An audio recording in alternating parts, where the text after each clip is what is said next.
All right, we'll transition now. Thank you, Melissa, to John Gottschalck with NOAA's Climate Prediction Center. And I will be running the slides for John.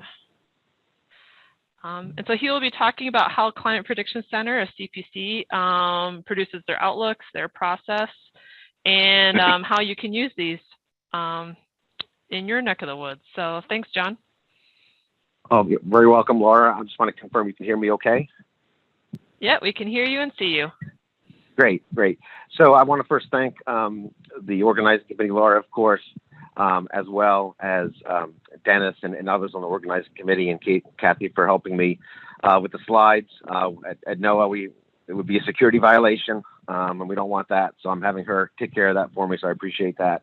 As Laura mentioned, I'm going to be talking about our CPC outlooks, and kind of an overview and the process and the interpretation of them, and some of the information that goes into making those. So again, if you go to the next slide, slide 2, please.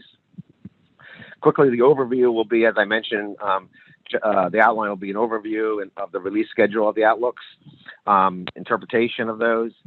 And the third and fourth bullets will generally be a mix for the rationale and the supporting information for making these outlooks, from a more physical-based perspective down to forecast tools and guidance that we use that are based on a lot of those factors that I'll mention earlier on, and then wrap up with a number of different products and services that will help potentially folks on the call make use of our information a little bit easier. If you go to the third slide, please, which is just the focusing on the first bullet. Next slide.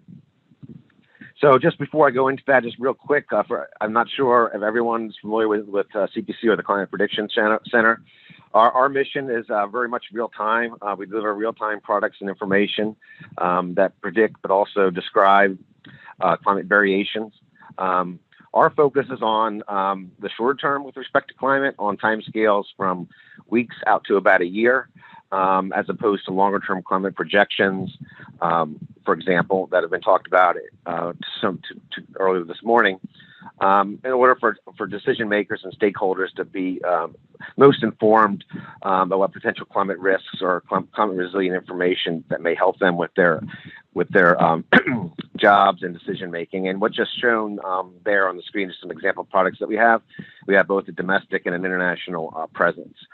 Next slide, please. So this is a pretty complicated table, but overall, I'm going to be talking mainly about one piece of it, but I did want to describe all the outlooks that we have. CPC has outlooks that span the subseasonal to seasonal interannual outlook range, and for temperature and precipitation products, which are the forecasts that are in the blue box there, we have week 2, week 3, and 4. Temperature and precipitation products that are probabilistic, that are released daily or weekly with respect to the week 3 and 4 outlook. We also have longer term outlooks that are for temperature and precipitation and probabilistic as well, for the monthly outlook, and seasonal, which the seasonal is done once per month, and for the monthly 2 times per month, the middle of the month, and also updated at the end of the month. And these products, except for the last day of the month update, is always on the third Thursday of each month. We also release drought outlooks, both monthly and seasonal, similar to what's described for the temperature outlooks, with the same cadence. The monthly outlook is only released, drought outlook is only released on the last day of the month, but the seasonal drought outlook is released in tandem, accompanying the seasonal temperature and precipitation outlook. Now, we also have other products such as the week 2 hazards and week 2 temperature and precipitation outlook, that I won't be speaking about those today. I do have a few slides in the slide deck afterwards that people can look at. And I want to mention them because even though I'm focusing on the longer lead outlooks, I think it's important that we do have other products that can help stakeholders and users make decisions on more of the shorter time scale, where we have a little bit more confidence and reliability in certain events in the week 2 to 4 time period, for example. If you go to the next slide, please. So for the monthly and seasonal outlooks, as I mentioned, these are first initially released at the middle of the month, the third Thursday, as I mentioned. It includes a monthly outlook for the upcoming month and a set of 13 outlooks for 3-month seasons. for both temperature and precipitation. And these go out every month or so. There are overlapping seasons. Each 3-month seasonal outlook overlaps the successive 3-month outlook by 2 months. And that's intentional, of course. With climate, we're focusing on the smooth, longer-term variations from the client perspective for the outlook maps. And so the 12 or 13 leads go from a half month, meaning a half month before the verification period starts, all the way out to 12 and a half months for the final lead for both temperature and precipitation. As I mentioned, the outlook for the month, both the drought and for temperature and precipitation, is updated on the last day of the month. And it's important, these outlooks are for mean temperature over the given period. So we're forecasting a given category, which I'll explain a little more shortly, for the mean temperature over the season or over the month, or also the total accumulated precipitation over the season or the month, and what category they fall in of one of three. Next slide, please. So the process before I show the maps and the interpretation is that the internal seasonal forecast team at CPC, we have an internal discussion Friday mornings before the third Thursday of each month, where we discuss quite a bit of information, more technical, more looking at some of the things that we can improve, or some of the things that may not make as much sense that go into longer discussions at that point. From that point on, the forecasters, whether it be the monthly, the seasonal, or the drought outlook forecasters, they draft our maps that are discussed at a conference call, which anyone on this call is certainly welcome to attend. Just contact me. Federal folks can join with no issues. We do require a non-disclosure agreement for folks that are not in the federal government. That's just something that that's mandated for us. So we have a lot of partners in regions, LAR being one of them, that often is able to provide good input during that call. We review the latest state of the climate system, for example, the status of ENSO, for example, boundary conditions. We go over the outlook verification of the previous forecasts, and we go through in detail the preliminary outlooks and the tools that were used for them, and have a discussion back and forth with folks about suggestions for changes or the rationale for why those maps look the way they do. The maps are finalized on that Wednesday when a narrative or a forecast discussion explaining the forecast is prepared on Wednesday, and the forecasts are released on the third Thursdays a month, as I mentioned, at 8:30 a.m. Eastern time. Sometimes there's a little bit of a lag to 8:32, 8:33, but the processing kicks off at 8:30. We go to the next slide, please. So next slide. So as far as the application goes, this is an example of a seasonal temperature and precipitation maps as part of the NOAA outlook in spring of 2019. So these have been some of the formatting has improved from what our current maps are, which we are working to improve. And here you see areas in which our forecasts are based on terciles, or basically a third of the distribution in the below normal category, a third in the distribution in the near normal category, and the upper third in the above normal category for both temperature and precipitation. And the white areas indicate equal chances where there's not sufficient historical forecast skill or agreement in forecast guidance, or sufficient reasoning or convergence of evidence to feel confident in making a forecast away from what climatological probabilities would be for this forecast.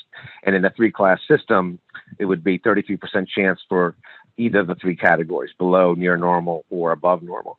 Now, the areas that are shaded in the warm colors for temperature, focusing on the left, are favor above normal temperatures, and they are given in probabilities. And these are probabilities of the seasonal mean temperature being in the upper third or upper tercile of the historical range within that 30-year normal period that we're talking about now, which is now 1991 to 2020.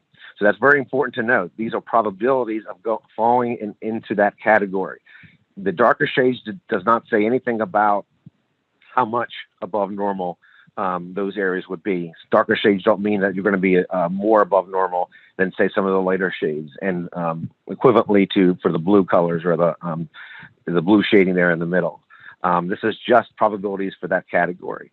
And similarly with precipitation on the right, the green indicates favors above normal precipitation and the brown below normal precipitation. But again, the darker the color does not say anything about how much more above normal or in the upper tercile you will be. Next slide, please. So to help interpret that and to force people to understand that those static maps or those maps I just showed actually are trying to represent three probabilities, probabilities for one of those three categories. We're able to create this with help from the Weather Service Forecast Office in Pendleton, Oregon, which was very helpful. We adapted it for our particular purposes.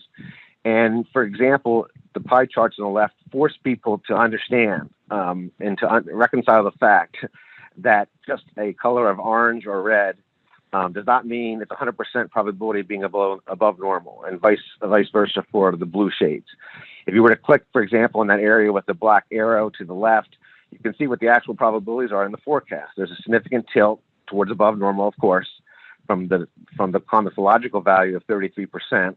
Again, a three-class system, to doubling that to 67%. The near normal, or the white area, is reduced somewhat from the 33%. But what's important is that the likelihood of below normal temperatures is quite small. We basically cap that at about 3% or so. So even though the probabilities may not be 100%, you can say something informative about what are the likelihoods for some of the other categories of the three. Next slide, please.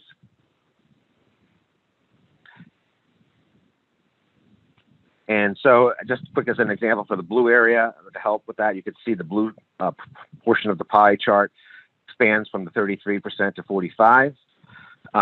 The middle category, the white area, stays the same, and you decrease the above normal category slightly.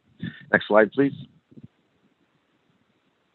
Now, what's shown here, as I mentioned, we do forecasts for the up to the next year, and these are three. This just shows an example of that. For the this is from a couple of years ago, actually, above normal temperatures, mainly on the map during the time of this particular forecast. And these are for the 12 other leads that I was referring to earlier. These are the maps that we release now. We're in the process and very close to being able to provide much more pleasingly aesthetic maps for all of our forecasts, hopefully within the next few months, given NWS headquarters approval. Next slide, please. And we have similar outlook maps for precipitation. And the reason I'm just going to spend a second on this is to show that as we go further into the discussion here, the talk here, precipitation obviously is much less continuous in space and time, much more difficult to predict. And so the coverage that we are able to forecast for on the maps, meaning the shaded areas, significantly less, especially as we get beyond the first 4 or 5 seasons, moving forward, where trends really dominate the forecast maps at this point because of low historical skill. Next slide, please. And along with this discussion, along with these products, comes again a forecast text discussion that this can be lengthy. We're trying to describe the forecast, what the forecaster is thinking. What are the factors that went into the forecast? What are the uncertainties? What are the concerns? What are the changes from last month? And also looking ahead several months in advance, 6 to 12 months in advance, about where we may be going with respect to ENSO and other factors. Next slide, please. This is released along with each forecast. So I'm going to be talking about some of the basis for this information now. So next slide, please.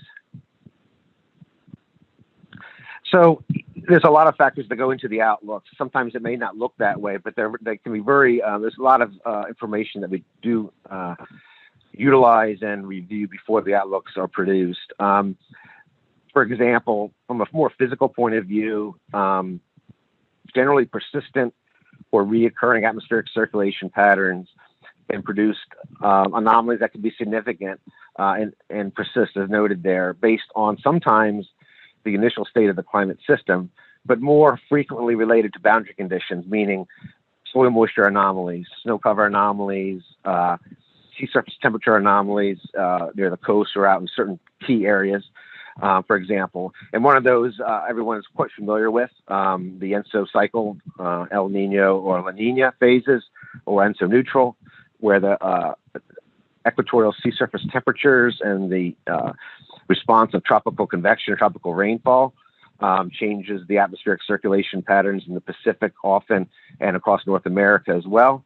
And so we have some understanding to a first order degree on the development, the persistence and evolution of this. And this is by far the strongest seasonal interannual forcing for our seasonal outlooks, where we have reasonable predictability. That doesn't always happen, as we've seen in many cases the last few years. There are times where some of the impacts that we expect for an El Nino or La Nina have not materialized. But more often than not, the forecast can be for elevated or increased odds for certain conditions and impacts associated with El Nino or La Nina based on the historical record. There are other circulation patterns that affect not only the seasonal, but the subseasonal. For example, I haven't mentioned the Van Julian oscillation, which is more focused for the subseasonal outlooks that we do, but also some of the higher latitude teleconnections and forcing mechanisms, such as the Arctic oscillation, as was mentioned earlier, the polar vortex, can have a large role certain times of the year, of course, whether that's weak or strong. And these are not really predictable beyond, unfortunately, a few weeks, but they can persist at times and they can have dominating impacts over a season if that's the case.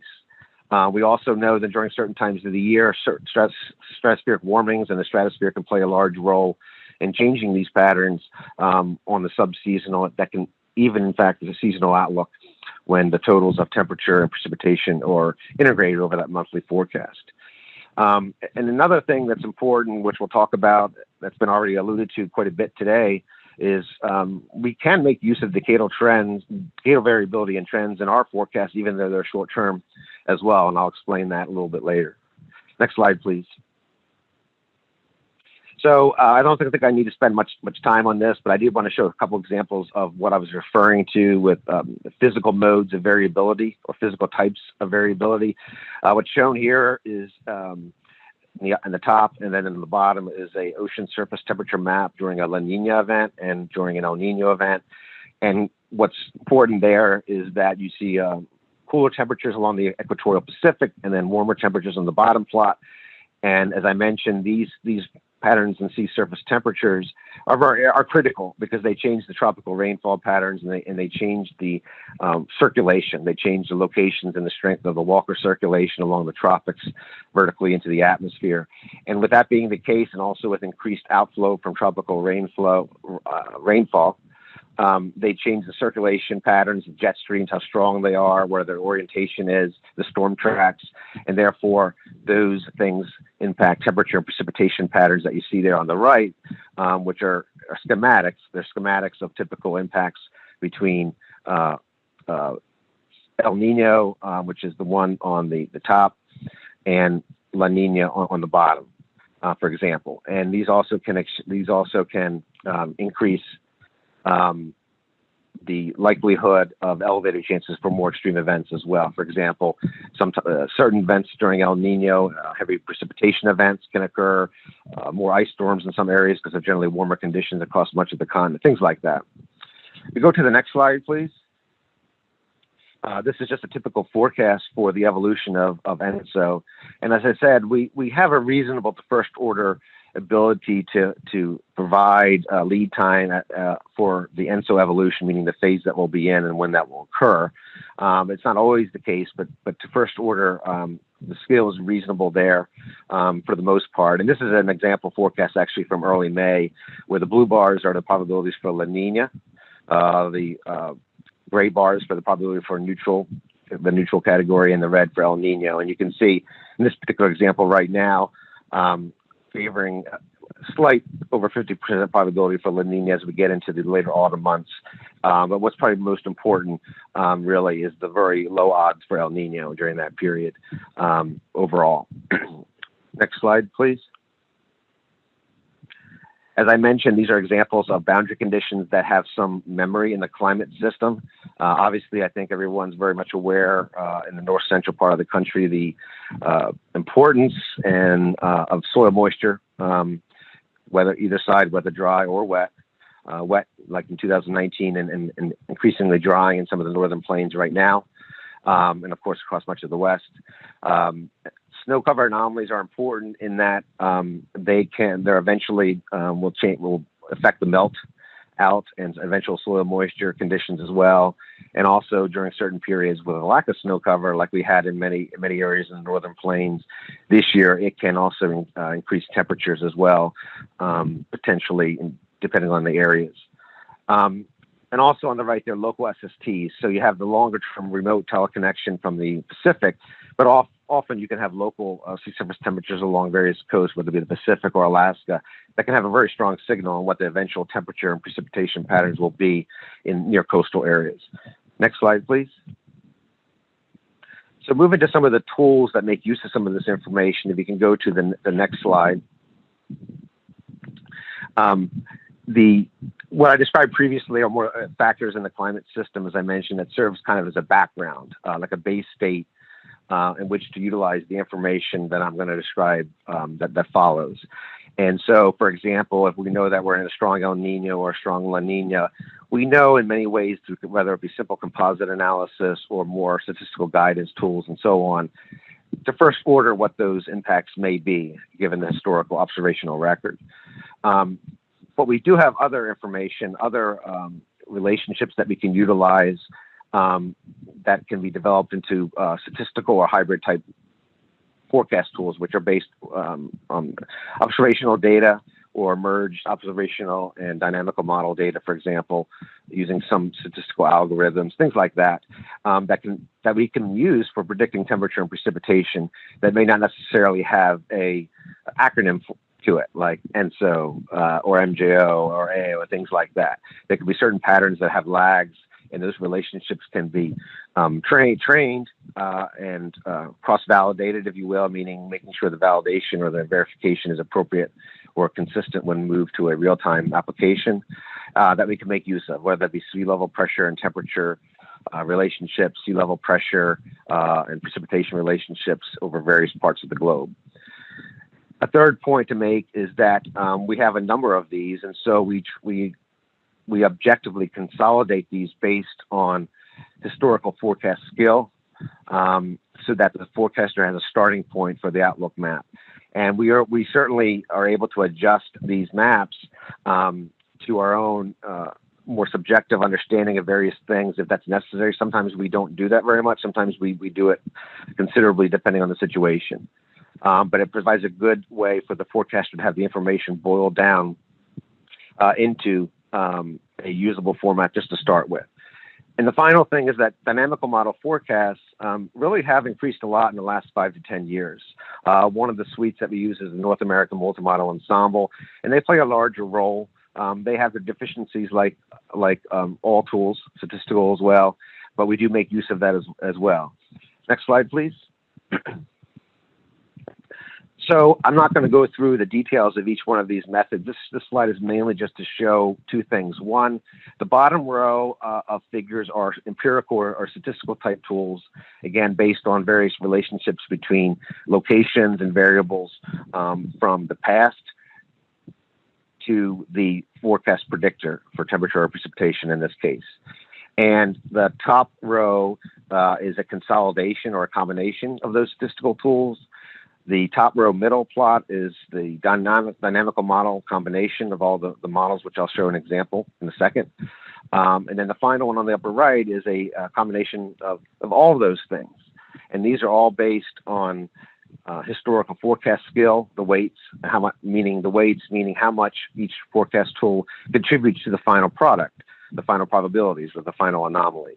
And this is an example for temperature. The next slide is the dynamical models for temperature. And again, not going to go through this in great detail, but the bottom two rows are different sets of models that have a whole bunch of alphabet soup there. You don't need to worry about all of that. But they're from different centers, both internationally and domestically.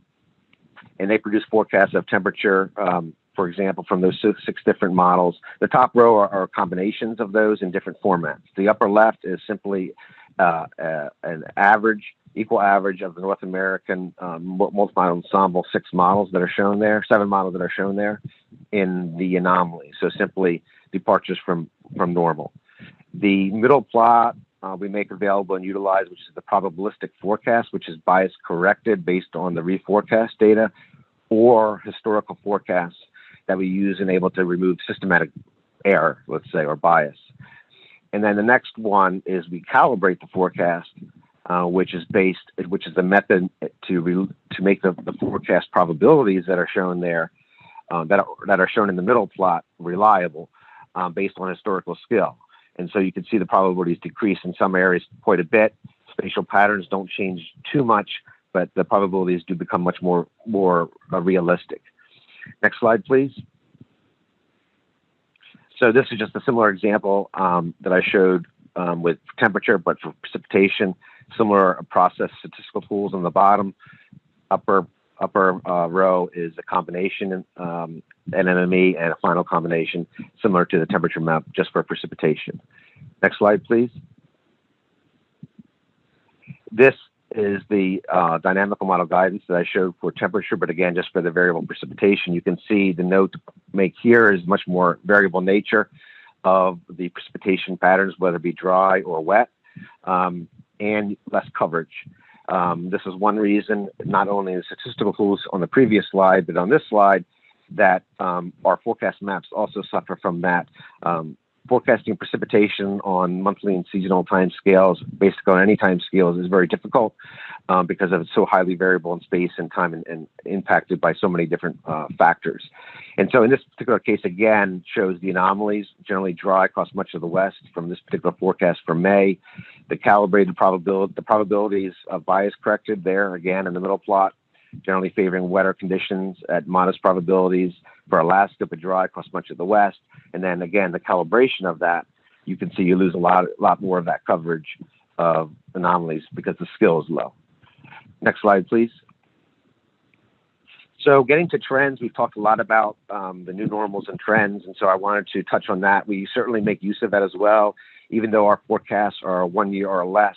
The trends, decadal trends, decadal variability, as represented by trends in temperature and precipitation, are actually pretty important for us as well. The term we use for this tool is called the optimal climate normal. I'll try to explain why that phrase is used. It's not the most obvious phrase to use for what we're doing. It's a very simple tool what we're doing, which is basically taking the difference between some predetermined averaging period, and I'll explain that more in a second. The difference between that and the typical WMO mandated 30-year normal that we've discussed already much this morning. We've just updated that, of course, in May to be 1991 to 2020. And so that difference gives us a handle of how the recent period, whether it be 10, 15, 5, whatever number of years you want to use, compares to the longer term normal. And if that's significantly different, that would be a trend that we would want to use in some of our outlooks. There's been a lot of research done on what the optimal period should be. For many years, CPC used 10 years for temperature and 15 years for precipitation. But recent research on the order of about 5 years ago found that the best forecast skill in the prediction tool based on this was 15 years for both. So right now, both the temperature and precipitation OCN tool is based on those 15-year periods. So the difference between the most recent 15 years and the overall 30-year normal average period. And where those trends are, that's what's shown to have the most statistical significance and therefore prediction skill from what we've seen in the research. Next slide, please. And so what are those trends? So these are trends from 1991 to 2020. So these are just updated. This is for temperature, DJF, December, January, February, March, April, May in the bottom left, June, July, and August on the upper right, and September, October, November on the bottom. And what's very interesting, in the north central part of the country, your neck of the woods, as shown earlier by Trent, there's certain months that are actually trends are actually below normal or negative. And that's been a change in some ways over the last two updates. For example, the DJF trend here in the north central part of the country, you could see is generally white or slightly blue. It's hard to see perhaps there. But if you were to do FMA, for example, which contains the month of February and the month of April that he showed, which was considerably below normal or colder, let's say, than the previous normal, there's a lot more blue in that area across the states in which you're from, the north central part of the country into the Midwest. This particular example does not have April in it, so it's a little bit less. But then as you get into the warmer seasons, March, April, May, you see the trends across the South increase, become more significant. During the summer. You can see most of the continental United States and Alaska are on the positive side, even with the new normals, new base period, if you will, especially out west. And then September, October, November begins to wane a little bit in the interior, but very strong trends across New England, for example, in the Northeast, as well as the Southwest. And of course, along the north slope of Alaska and west coast of Alaska during the SON season because of the sea ice change, less sea ice, as well as sea ice development later and retreat or removal earlier. Next slide. With respect to precipitation, don't worry so much about some of the noise across Canada. There's some data issue points there. The data that I'm showing here across the continental United States and Alaska is solid. For December, January, and February, same sense of maps. Above normal precipitation is the trend. During December, January, and February across much of the northern plains, northern high plains, into the Great Lakes and Midwest. That continues a little bit further south into the central Corn Belt, into the central Mississippi Valley in March, April, May, for example. And then in June, July, and August, that shifts more towards the east, and then more mixed during the September, October, November period. We can develop these statistics for each month as well, but for the seasons, it's more of a probably more robust continuous signal. So these are the trends from the latest update. Next slide, please. And so the last section to wrap up, I'll go to the next slide with some additional products that may be helpful. One of the things that many folks are not aware about that we feel is one of the most important things that we can provide users is that we do provide forecasts for the distribution, not just the static maps per se in the sense of the most favored category. This is an overly complex, horrific figure developed many years ago, which is our probability of exceedance chart. And to step through this, the forecast, for example, for May, June, and July, now this was 2019. Too bad it's not for the current year, but this is from 2 years ago during all the flooding conditions. We picked a spot in, say, eastern Idaho, and that's what the plot on the right is representing. And what's shown here is the probability of exceeding various precipitation thresholds, if you will. The precipitation thresholds are on the x-axis, and the probability of exceeding those are in percent on the y-axis. And just a very, very quick rundown of this. These are available on our website. I'd be very happy to let people know where these are offline. But if one wanted to know what the probability was of being greater than, what's the 50% probability of exceeding, say you wanted to pick, 4 inches, if you look on the bottom x-axis there. If you follow that line up to the black line, which is the climatological forecast, you would see that's typically right about just under 50% of exceeding, because that's slightly to the right of the 50 percentile blue line there, meaning which would be normal. But what's important is that if you continue with this particular forecast, if you continue up that 4-inch line, the dotted line, to where the dark red line is, which is the forecast, the solid, yeah, exactly. You can see that probability increases to almost 70%. So there's a relatively significant chance of you reaching that value as indicated by the forecast. And so you get predictions, probabilities of exceeding the whole range of actual total amounts on the x-axis with this information. This data is available. This actual data is available in addition to the graphics for both temperature and precipitation. It's a very complicated figure, but once you get to familiar using it, it can be very handy for other applications where you just don't want to necessarily know what the probabilities are of exceeding one tercile or the other. Next slide, please. This is just another example for temperature, running probably low on time, so I will go ahead and just say this very briefly from a different perspective. if you wanted to say what's the probability, what value, if I wanted to exceed 20%, the probability of exceeding the seasonal mean temperature, you would start on the left-hand side at the 20% label, and if you follow that across, you would see that that would be, the normal forecast would be about 59 degrees for the seasonal mean. But the forecast in this particular case saying the whole distribution is shifted to the right.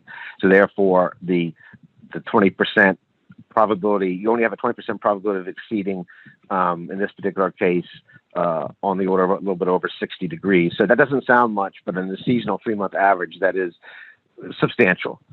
Next slide, please. We tried to make this a little easier. We also have the same database that I just showed in those static figures available in a dynamic tool, which we call the POE calculator. You can put in two different things, the average temperature or total precipitation. You can select the different forecast periods, seasonal forecast periods, and you can select whether you want to, looking for a relationship with a value to percentage and vice versa. And in this particular case, as I was just kind of walking through there, if you wanted to know what value of temperature, seasonal mean temperature, will get you to a 20% likelihood of exceeding that, it would be 60.3 degrees. So shifted to above from the climatology. It doesn't look like a lot, but from a seasonal total, that is that's substantial. Next slide, please. Information to help you sort through our previous forecasts. We have an archive with the web address there of all of our previous monthly and seasonal outlooks. We have real-time verification in many forms, but one example is what's shown on the right for gridded temperature and precipitation verification for the CONUS. We're working on adding Alaska into the interface. And also all of these files every month are available in various formats, GIS and also Google Earth. Next slide, please. I didn't spend too much time on the drought outlooks because I think most people are familiar with those, but just a quick 2-slide review of these. We do, as I mentioned, we do release a seasonal monthly drought outlook. The seasonal is in the middle of the month for the next 3 months, and it's a categorical outlook for 4 different categories: drought persisting, drought improving, remains but improves, drought removal is likely, or drought may develop, which is the yellow categories there. And these are based on the U.S. Drought Monitor as a starting point. And of course, they're produced in conjunction with the monthly and seasonal temperature and precipitation outlooks, among other factors. Of course, as drought is an integrated quantity, it's much more difficult because you're worrying about antecedent conditions and also where you are in the seasonal cycle of climatological precipitation. The process consults, as I mentioned, the different forecasters during the sanity check before and after, and also many stakeholders are able to provide feedback via email or phone conversations, or also on the sanity check call that we have each month. Next slide, please. Just to wrap up, and similar to the long lead temperature and precipitation forecast, there's 2 different narratives that go along with the drought outlooks. More of a shorter summary, just an overall narrative and for the most important information, and a more detailed discussion narrative for various regions, including reasoning and confidence, as you can see and some on the section there on the right at the bottom, where the confidence is noted for various regions in a subjective sense. And I think that's my last slide. I want to thank everyone for their time, and I appreciate everyone, Kathy and Laura's help running the slides. Thank you. Great. Thanks, John. Appreciate your discussion today about the climate outlooks. I know I get a lot of questions about that and how that's all put together. I don't see any questions right now in the chat or the Q&A. So we'll leave it open, though, for a little while. We've got a few minutes left before the top of the hour. If anyone has any questions or comments to share with John. And I believe we still have all the other presenters online except for Martha. If you guys have questions for anyone else as well, we can also get back to some of the other presentations from this morning.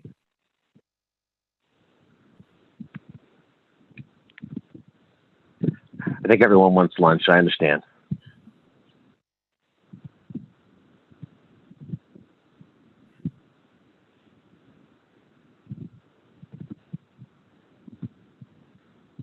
Yeah, I think you hit on a lot of the great inputs that you use as far as models and trends and different normal periods to kind of get at a better forecast or a better outlook, I should say.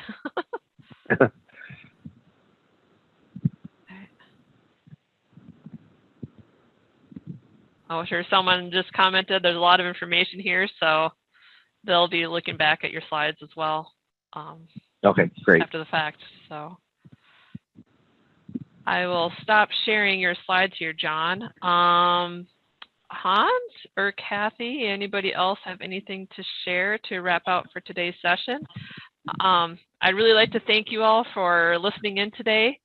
And as I mentioned before, we did record all the presentations. Let's see here. We do have a last minute question, John, about your skill scores. Wendy, if you want to comment a little more on that, what you mean by that? I can certainly comment in general. I thought about adding into the presentation today the skill scores for the both temperature and precipitation outlooks. I just didn't, that wasn't specifically mentioned, so I didn't know. I need to know I didn't have enough time on that, but I can make some comments and also provide other areas for where folks offline can access that information for sure. But in general, I could say one thing overall, I think we all would understand this, and I'm talking about the seasonal outlooks here, just as for focus or clarity. The skill for temperature, I think everyone knows, is considerably better than precipitation overall, and that's true with most of our outlooks, whether it be the shorter term outlooks to the seasonal outlooks. There's, as far as temperature forecast skill by region, there's typically more skill across the western areas and the southern tier of the U.S. and across parts of Alaska, where the ENSO signal is much more realized. Unfortunately, across the north central part of the country where you guys are, there's quite a bit. The standard deviation or the variance in the weather and climate is quite high.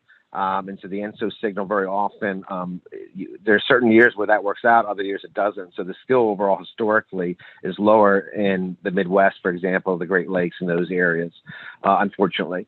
It improves a little bit more as you get further along the eastern seaboard in that region.